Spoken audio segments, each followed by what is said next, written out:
So today I'm at an auto show. Look behind me, there are all these brand new Toyotas. Over here we got Ford, we got Stellantis, we got Hyundai, we've got GM, we've got BMWs rolling here. But I am going to take you through, if you've never been to an auto show, what I'm going to do is I'm going to start right here and I'm going to walk around the whole thing. You want to stay around to the end because we got some really cool stuff back in that corner over there that I'm going to show you. Let's start right here. We got the Land Cruiser, we got Sequoia, we got a Toyota Tundra.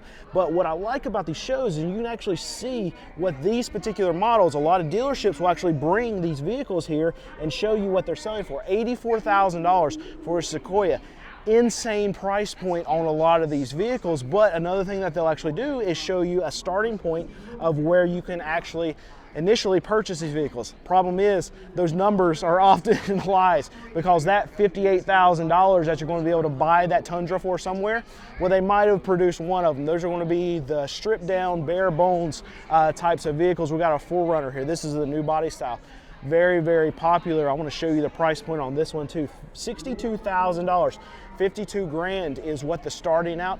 The thing that I love about these auto shows, especially if you're in the market for a brand new vehicle, look all around right here. Every brand imaginable that you're going to be able to purchase has their line of vehicles here for you to sit in, for you to try out, for you to see if it's actually comfortable.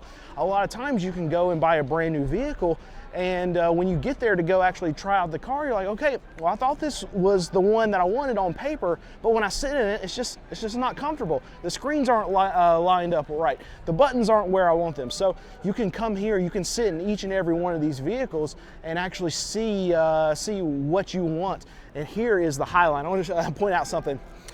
So we have a distinct line right here of, okay, we got the cheaper brands, the Toyotas, the Hondas, your generic stuff, right? I say cheap, but the cheap compared to what we're about to walk into.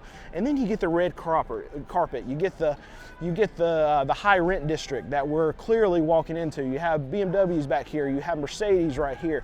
You got Acuras right there. Back in the back over here, you got some Aston Martins. You've got a Bentley.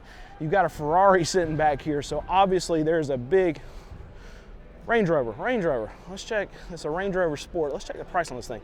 $92,000. And this is from Hendrick, so we got some extra add-ons here, but this actually came from their store.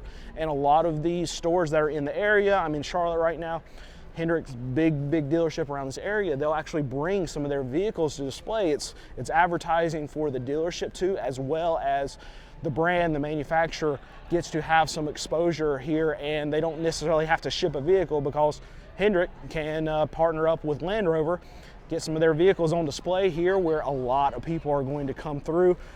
This is the beginning of the show, so I'm here pretty much the first day, within the first few hours of the show actually running.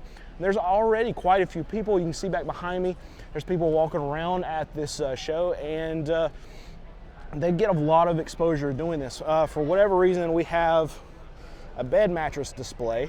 We have some police cars here. There's a bunch of weird stuff here too, and I don't know why it's here. I will say at the Subaru station exhibit, whatever, they have a adopt a dog exhibit. So of course, if you're a Subaru owner, what do you have? You have a dog, or you're looking to get a dog. So if you have a brand new Subaru over there that you want to buy, well, it comes with a dog. Buy a Subaru and throw in a dog for free, and it comes with all the dog hair that I get to pick out of the car 15 years from now when I buy it at a used car dealer auction. Here's all the Honda exhibit right here. Let's check out this. I'm trying to avoid as many people as possible, but this is a 2006 Honda Civic Hybrid Sport. Price on this is $37,000. One thing I want to point out too is, as we're looking at these new models that are coming out, average family vehicle, that's what we're looking at in most cases. $35,000, $40,000, insane. Here's a RAV4, we're getting a Toyota. We got a Toyota Sienna right there. You can't find those at dealerships, but you can see them here. And this is a RAV4. This is your average family vehicle. It's a hybrid for the average family, $46,000. Insane. Here's another starting at $32,000. You're never going to find that Toyota for that $32,000 price point. It's all a bunch of smoke and mirrors from a lot of these manufacturers where they'll make those just broke down models, the bare bones models is the word I'm trying to say, to be able to try to entice you with lower prices that just don't exist. And Silverado right here, Chevy is one of the worst here at these auto shows to do this. $37,000. But when you come over to the price point of this actual truck, what does it cost? Nope, I'm wrong. $78,000, is that what it says? You're a little bit closer to me. So that's double the price, $74,000. Divided by 2 is 37 grand. So what it starts at, $37,000, but if you actually want one, double the price. Now that's the upper level trim. What we're talking about is like the base level when you're looking at $37,000. But still, I go to a lot of these manufacturer dealerships. I go to a lot of these franchise dealerships. It's very rare that you're going to see any truck, any full-size truck like that Silverado for under $50,000. So that $37,000 is, it's a fairy tale, right? This right here is cool over here. Let me show you. So just to show you where we've been from. We started over there in Toyota. We walked all the way around here. We're about halfway through the auto show. The cool thing that I really want to show you is back in that corner. We'll get there in a second. But this right here is a small track. But what they do, see, there's a Ford Lightning right here. We got EV Hummer over here. We got a Cadillac Lyriq. What they're doing is they're taking these EVs, and if you want to, you can go sign up. You can ride in one of these EVs with a driver, and they actually take off in it. I think one of them's coming up here, but they let you experience the launch. If you haven't done that before, you definitely should. Even if you don't want to be an EV buyer, you have no interest, still feeling that launch is a very cool experience. And I like that they have it here, because if you're have no clue what an EV feels like, you have no experience in an EV, you at least get to experience what other people are actually talking about. They have them all lined up. So even if there's one that you want to that you want to feel, you can go and check it out. So check it out. Here's the other side, and you see all the different ones that are lined up. Silverado EV, I hate those. We got the Hummer EV, I think another Silverado EV. Got a Lyriq right there. We got the Escalade EV, I believe that's what. Yeah.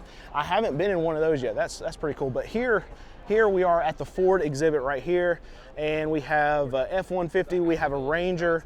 Here's the F-150 right here. It's a 2025. What's interesting is $80,000. Most of the manufacturers that I see here that have vehicles here, they have their 2026s here. Ford, they're all 2025s, and I feel like the reason for that is that a lot of these dealerships haven't moved a lot of their older product on the Ford level. Ford's been channel stuffing a lot of these dealerships, and they're not really pushing out a lot of the 2026s yet, because we have all these 2025s still sitting on dealer lots. So obviously here, where they're trying to promote products that they want to sell, well, they're not necessarily wanting to promote the 2026s yet, because we have still so many 2025s sitting around. Here we go. Here's a Raptor right here. 2025 Raptor, $95,000 on the thing. Yeah, it's sweet. I like it. It's very cool, but it's still so much money. This is one of the products that I'm surprised that's even here. Obviously, they want to sell these because they're not selling them. There's a lot of them sitting on the dealer lots, but this is a Ford Lightning. They cut production on it, and two, there's talks throughout Ford that this is not even going to be an available product going forward. And here's the thing. You've got a truck that nobody wants, that they're not buying, sticking on dealer lots right now, and it's $73,000. You see a problem there? Something that nobody wants, and it's over 70 grand. And here's the thing, when you go to dealership, it's going to be more than that. Absolutely insane. We go over here. We got some of the modded cars that are right over here. We have a Nissan exhibit that's right here, and does that sound like I'm out of breath? I'm trying to run through this to get all of this in a short video for you to be able to digest, so you can see what the auto show looks like all in one video. And here's Mazda. I have a lot of questions about Mazda. This is I think this is the 30. Yep, CX-30 right here. 2026 is what I'm talking about. All Ford stuff over there, all 2025s. But all the other manufacturers that I'm seeing here are going to be 2026s. This one's $33,000. This is one of the most affordable vehicles that I've actually seen here at the auto show.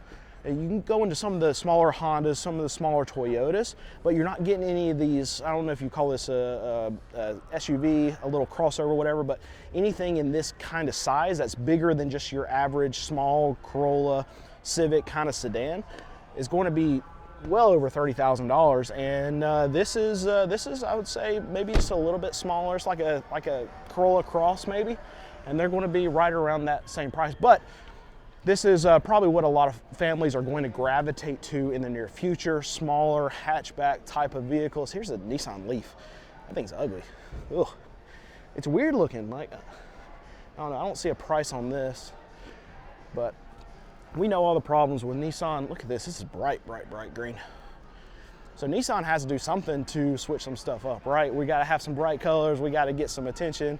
Nissan, lots and lots and lots of problems. Here's one thing that a lot of people still love though, these Frontiers. I've heard they're really good trucks. Compare them to like the Tacomas. Let's look at the price point versus what Tacomas are. This one is, you see a price? There it is, $50,000. So it's even cheaper than the Tacoma, but I think this is actually one of the higher level trims, where in the Tacomas, I think your lower level trims, you're still paying like that $45,000 to $50,000.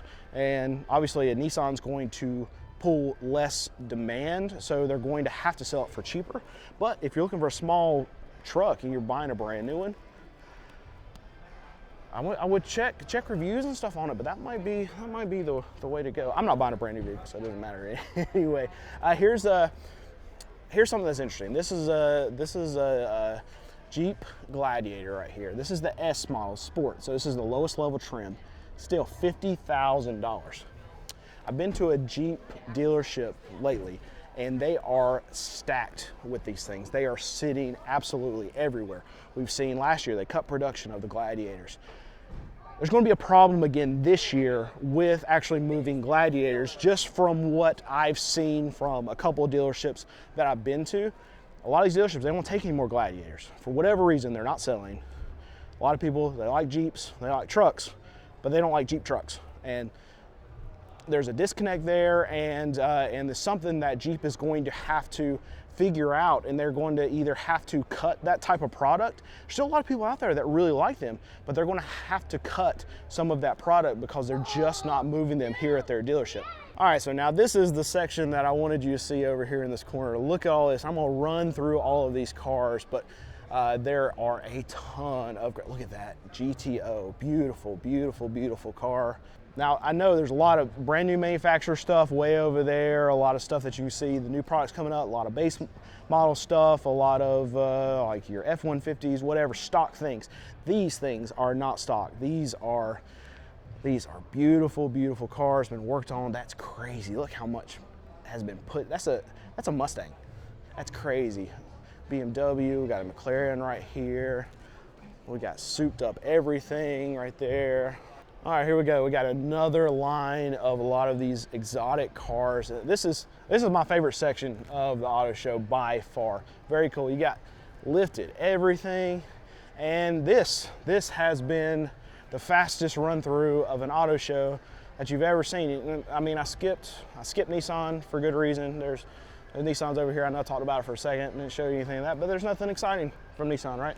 And we're back at Mazda, but thanks for watching. If you like more of this, make sure you subscribe, and try to have more videos come out from this actual auto show. This was just a quick rundown, and we'll catch you in the next one.